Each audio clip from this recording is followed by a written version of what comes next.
G'day guys, welcome back to the Thirsty Mason. So, there's a reason I haven't uploaded more of the Advent calendar wines, at least lately. I realize it might be worth our time to wait a bit and then do a couple all at once. Put simply, as far as I've been able to attain, these tend to be Vin de France. And if they do give you an appellation, they don't really tend to give you the grape that the appellation is quite famous for. For example, the Grand Le Maurice from Bordeaux is offering me Sauv Blanc from Bordeaux.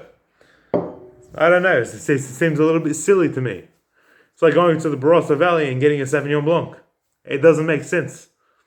It's a place that is famous for big red wine, and you're going to give me a light, zesty, watery rendition of a grape that does not suit the climate.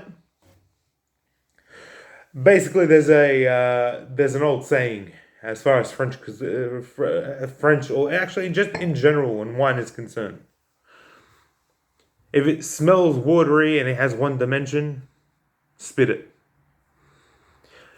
An uneducated palate, okay, and I'm being dead set serious, can tell the difference between a high-end wine and a low-end wine.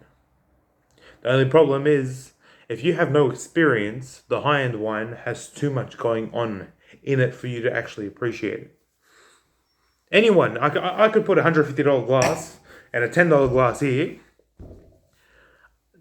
Nearly 100% of people would be able to understand that this is the more expensive glass, but they wouldn't enjoy it. Get me? And they won't enjoy it because they don't have the training to understand and truly appreciate it. It's like a fashion designer having the choice to make a shirt out of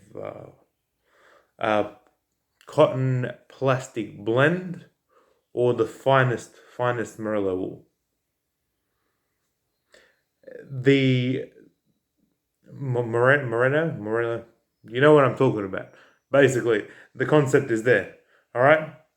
The designer understands the quality of what they're working with and they can appreciate it. But at the end of the day, the consumer, when he feels it, and he goes, you know what? There's not much difference for the price. I am comfortable wearing the blend of cotton and plastic because it just matches my budget, and I'm happy with it.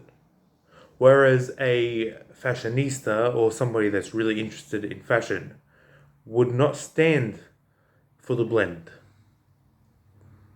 They would accept no less than the finest wool in the world. That is the same with a wine palate. It evolves over time as your means increase, your needs as a consumer evolve. You have a higher budget, you have a higher appreciation for quality. Now, I'm not saying that there's no quality here. I'm just saying that the quality does not match my standards anymore. Hence why I'll do multiple tastings of these, let's face it, lower grade wines. In an Advent calendar, it doesn't make sense popping like crazy Bordeaux in, for example. Maybe entry levels from the right bank, you name it, you know? JP Chenet. I used to drink a lot of this. And no word of a lie, I enjoyed it. They make cheap wine. Again, my palate has evolved, but it was cheap. The shape of the bottle was always really interesting, and in general, it gave you what you needed. You get me? So I actually I'm excited for this one because it brings back a bit of nostalgia for me. Okay, and you know what? Say what you want. They're making a product and they're making honest wine. You can pick it up for absolute peanuts. And still, I'm getting the characteristics of Sauvignon Blanc far more than the Bordeaux Sauv Blanc. Again, they over oaked it. They tried to make fanciness make up for quality. Okay, JP Chenet does not give me a region where it gets its grapes from. It's Vin de France. Vin de France is Vin d'Australia, like wine of Australia. There's no region for it. You get me? It comes from the big soup pot. He can pick up the grapes from anywhere. And they're still doing a better job than the named Bordeaux, because Bordeaux is not a region for Sauv Blanc.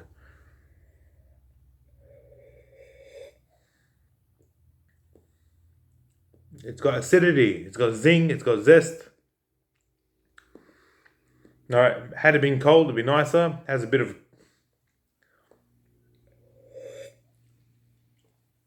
it's sharp, yes, but again, I'm getting the most delicious flavor of passion fruit in the background.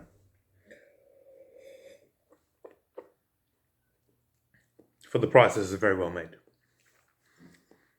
JP Chenet, old friend. Let's pour this out. Okay, I'm not even going to try the Bordeaux because they gave me two of these. So this is the third. I'm not really all that interested in tasting this again. It was not to my standard. So we already know how that tastes. We're going to move on to this lovely rosé, Côte du Thon. Now, I've never actually heard of this region. If it's anywhere near the Rhone Valley, I'd be very, very interested, actually. Because the Rhone Valley makes fantastic rosé. Because the Rhone Valley is essentially the Barossa. And Barossa and Rhone, good competitors, makes sense that they're going to make half-decent rosé because they got the option to make it out of Shiraz, Grenache, and Mavadle, or Matare.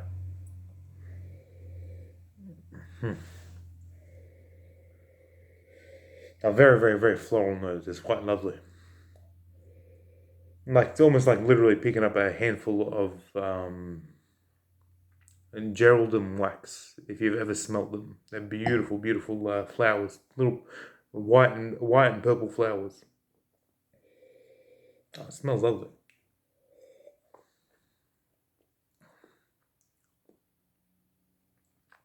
Very flat.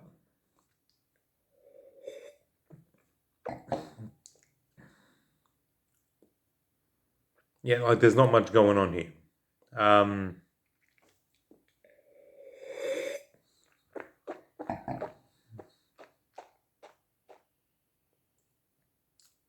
Got acidity. Got a little bit of stone fruit, like nectarines.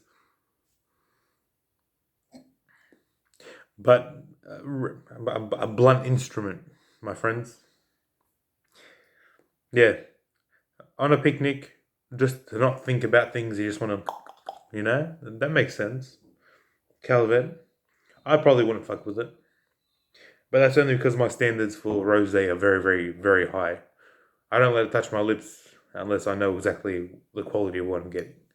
I tend to get all my rosé from Provence or from the Rhone, if I am going to go French. And yeah, that's not too bad. It's not too bad. There's some really, really good Bordeaux rosés. Okay, let me just pour this out. Thank you for coming. All right, that's 3 down. Technically speaking, 2 down, but we've already reviewed this absolutely shocking Bordeaux Sauv Blanc. So I'm gonna avoid that, my friends. Yeah, so far I think the JP Chenet has really really stuck out the most. They make a nice shiny as well. Actually, I'm gonna have a. In fact, you can tell it's good because I'm actually gonna go for a little bit more. Cheers, guys. Like, share, and subscribe for more info.